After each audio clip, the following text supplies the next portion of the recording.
In the previous part, we established some of the modes by which you, as an academic writer, can make an argument. Is it an attempt to persuade, or is it a step-by-step causal and logical explanation you are trying to make? Is it a controversial dispute, or is it an attempt to find a compromise? Well, it depends on who the audience is.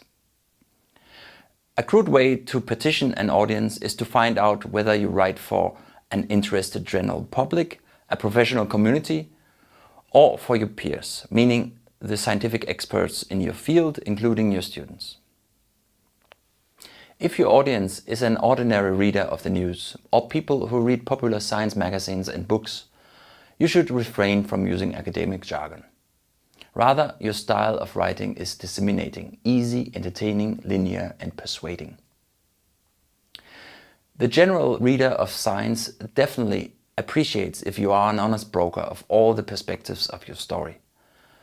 But it would be wrong to see your writing as a discussion between equals, because there's no other position to acknowledge, and your readers probably most of all want to be persuaded by you. If your audience has a professional or technical interest in your work, but does not have the same level of expertise, again, you should refrain from jargony, but you are allowed to use some technical vocabulary, and you should definitely try to convince your audience of your expertise and your ability to convey the greater picture.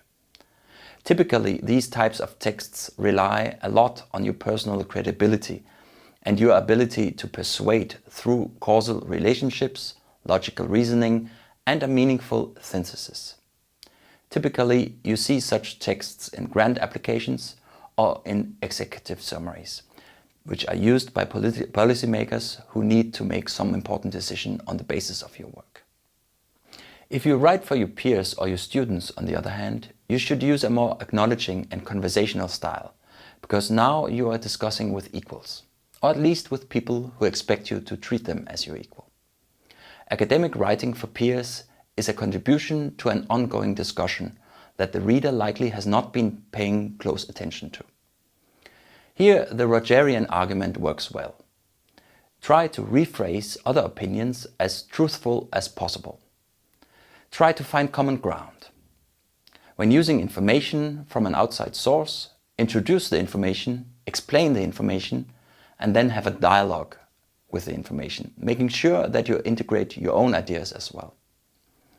The templates of Graf and Birkenstein work well for this type of academic writing.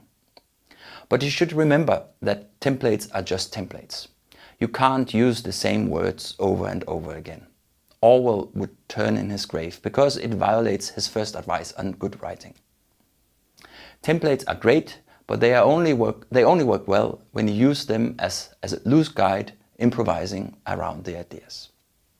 Of course, these categories of audiences are not cut in stone.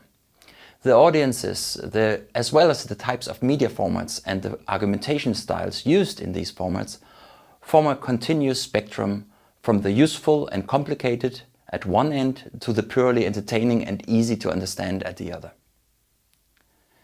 In the middle bar of this infographic, you can see different types of audiences. The scientists and other professionals on the left and the general public on the right. Below are shown some examples of formats used to communicate to these audiences. Grant applications, for instance, are quite technical in nature, but they also need to be understood by non-technical decision makers. Podcasts, on the other hand, are mainly listened to not out of professional need, but out of interest and a wish to be entertained. The upper part of this infographic shows the main argumentation styles used in these formats.